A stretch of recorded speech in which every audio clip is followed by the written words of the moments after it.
voulons ce soir, encore une fois,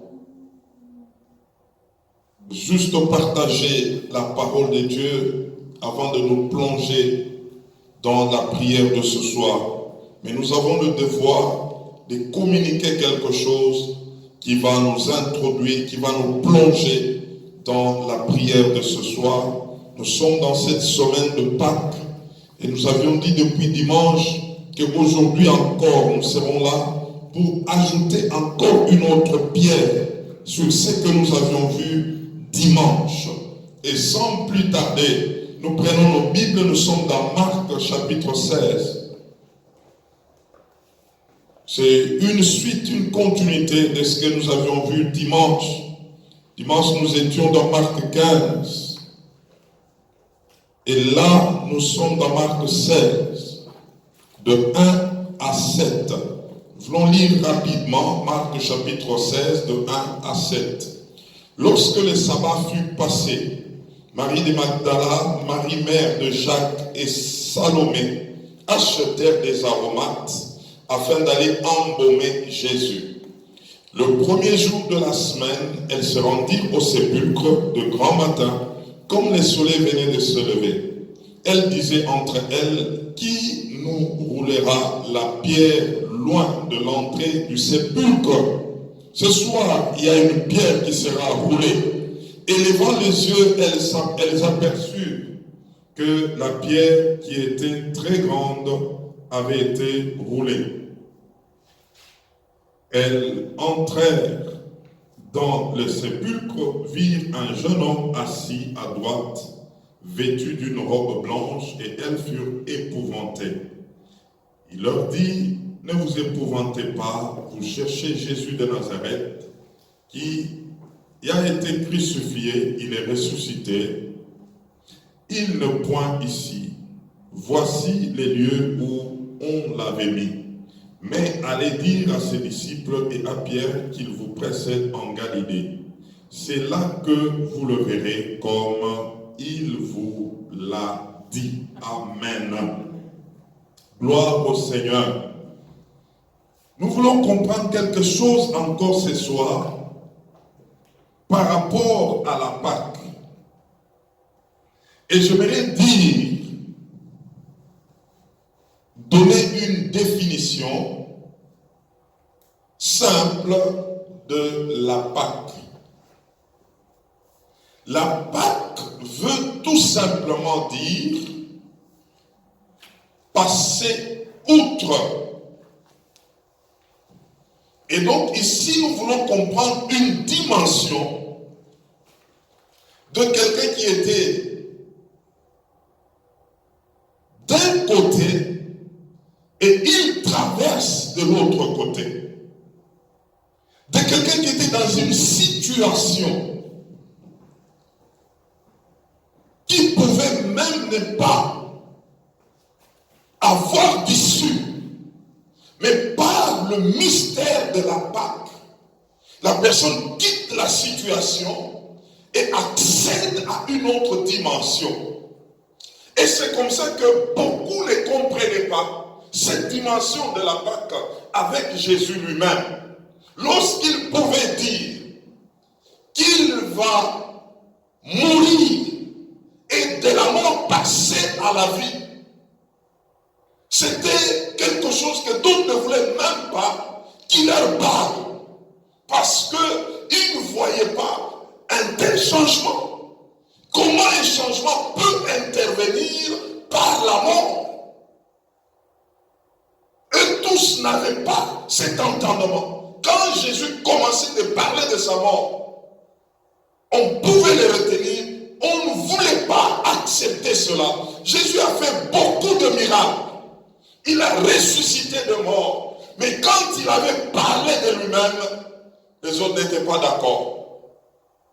Et c'est comme ça que on nous présente cette femme qui était avec Jésus.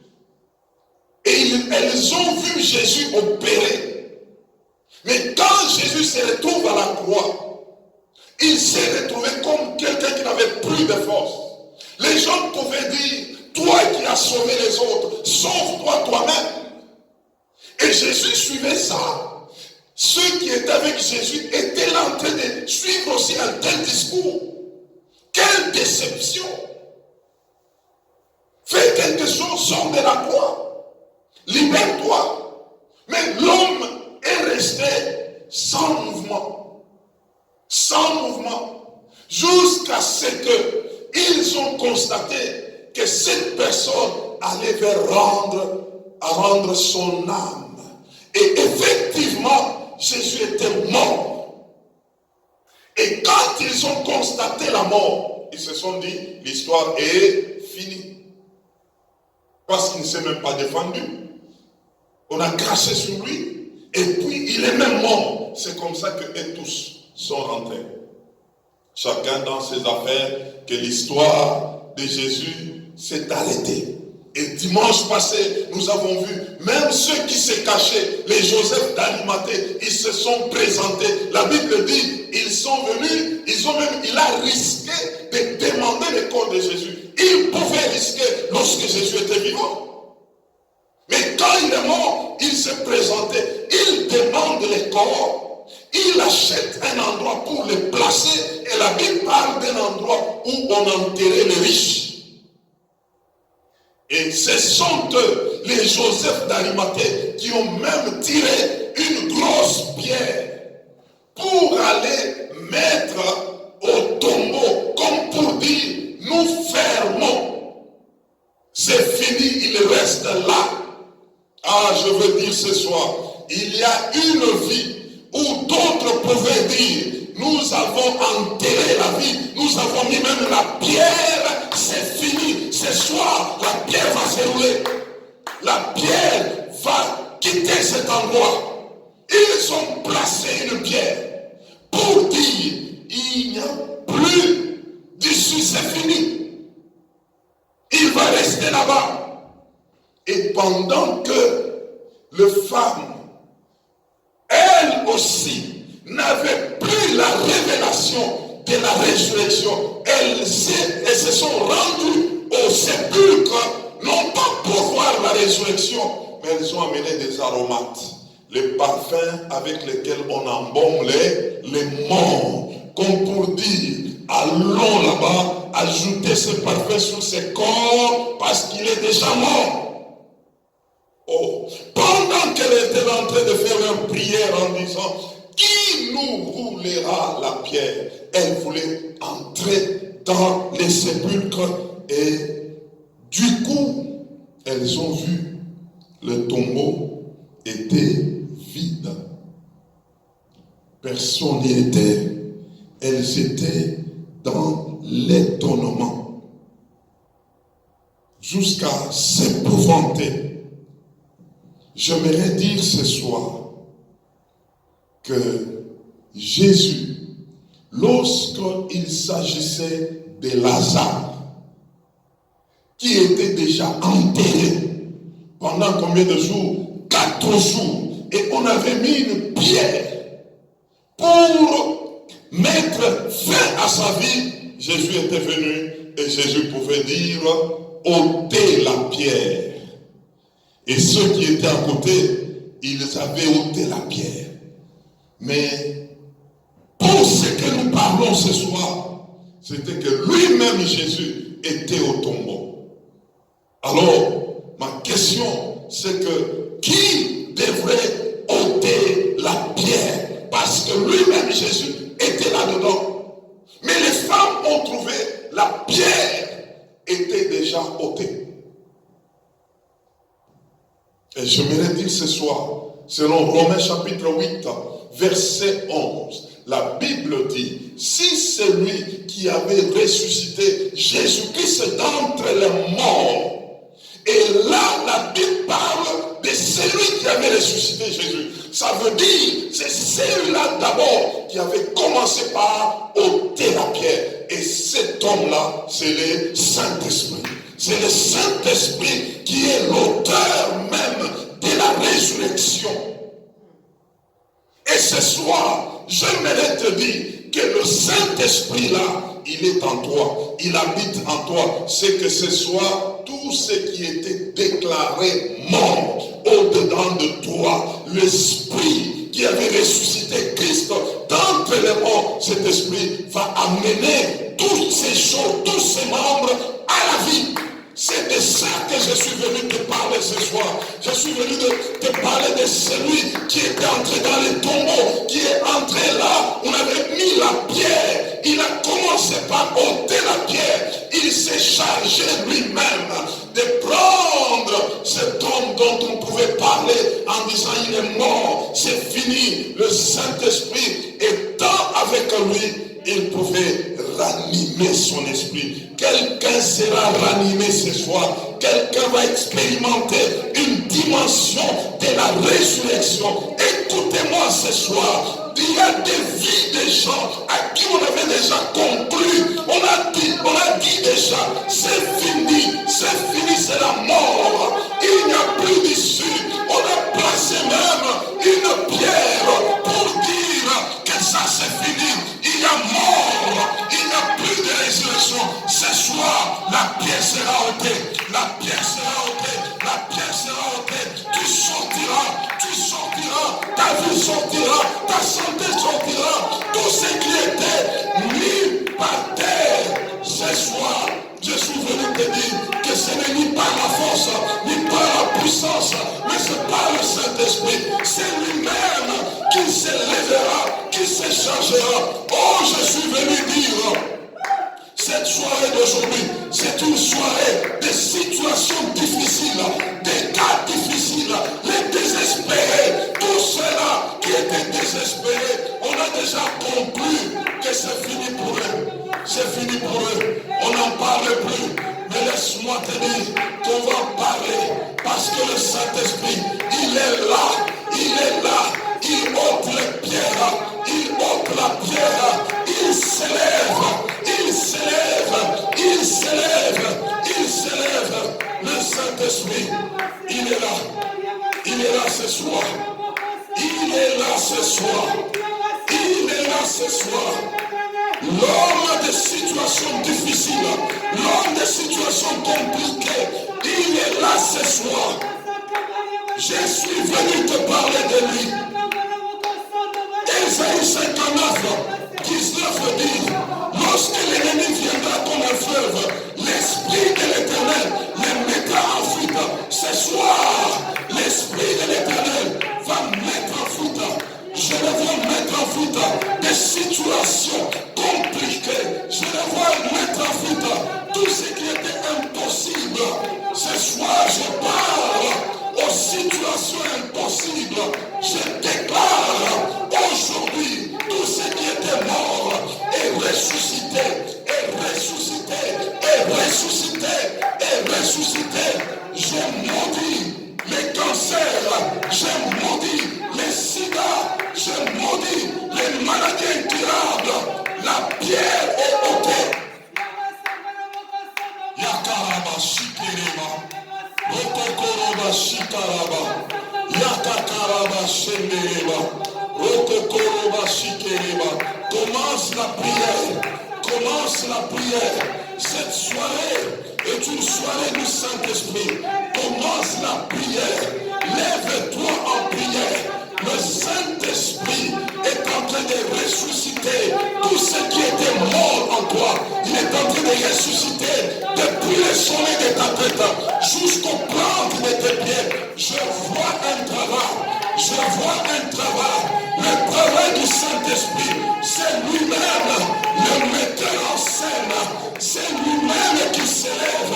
C'est lui-même qui opère. Il opère ce soir. Il opère ce soir. Je vois des opérations sans cicatrice. Je vois le Saint-Esprit faire ce travail de fond. Je le vois faire. Je le vois faire. Je le vois faire. Je le vois faire.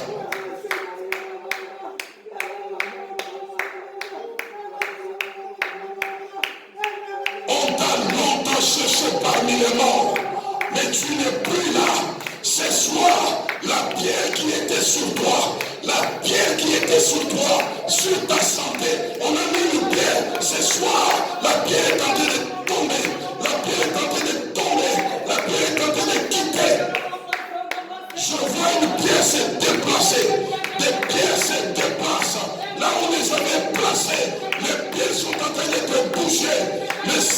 Saint-Esprit les bouge. Le Saint-Esprit les sort.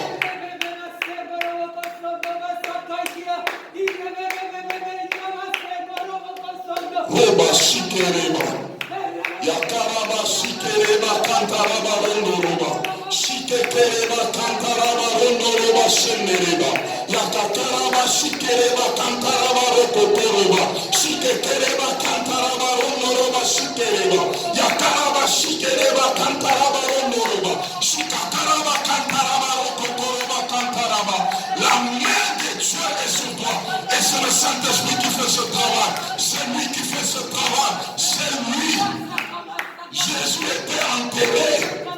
Et ils avaient oublié, ceux qui l'ont enterré, que l'homme de situation est avec lui.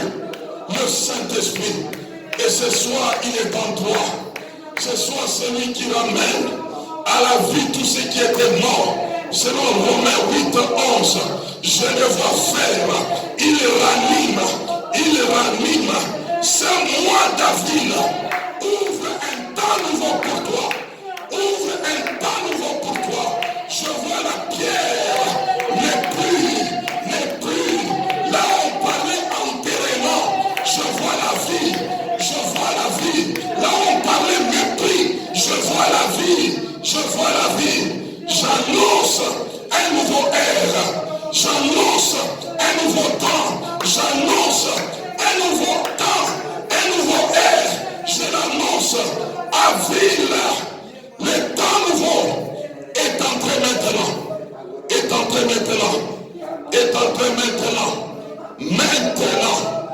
Maintenant, la mort s'est arrêtée.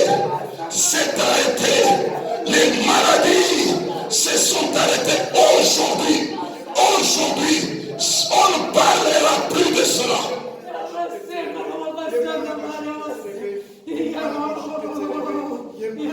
Oh, it's enough. Le Saint-Esprit est là. L'homme de la résurrection est là.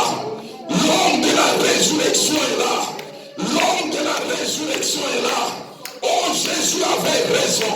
Il pouvait dire, il vous est avantageux qu'un chemin aille pour que l'homme de la résurrection commence à opérer. Je le vois opérer. Je vois la résurrection. Ça, c'est la Pâque. Tu quittes un bout vers un autre. Tu quittes la mort vers la vie. Tu quittes les maladies vers la guérison. Tu quittes les situations difficiles vers les choses faciles. C'est ça ta Pâque. Ta Pâque est annoncée. Si quelqu'un te demande pourquoi tu es comme ça, j'ai expérimenté la Pâque. Oh, je vois la Pâque dans ta vie. Je vois les changements.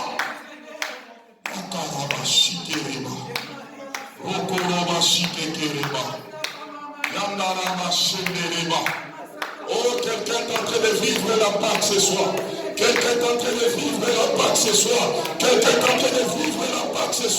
Il y a un changement de la mort vers la vie, de la maladie vers la santé divine, de la crise vers l'abondance, de la stérilité vers la fécondité, des célibats vers le mariage. Je vois la Pâque,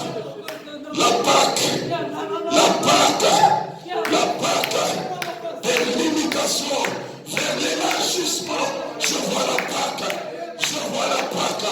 Oh, je t'annonce la Pâque.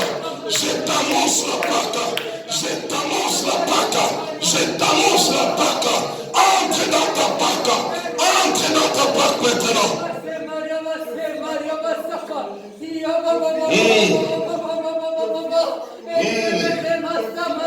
Quelqu'un est en train de vivre la Pâque.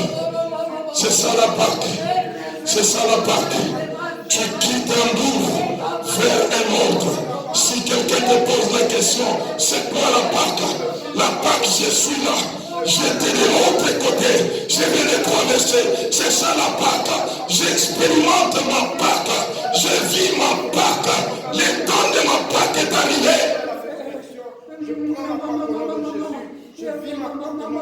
Oh, merci Seigneur. Merci Seigneur. Merci Seigneur. Que Dieu vous bénisse. Que Dieu vous bénisse. Que Dieu vous bénisse. Que Dieu vous bénisse. Vivez la parole.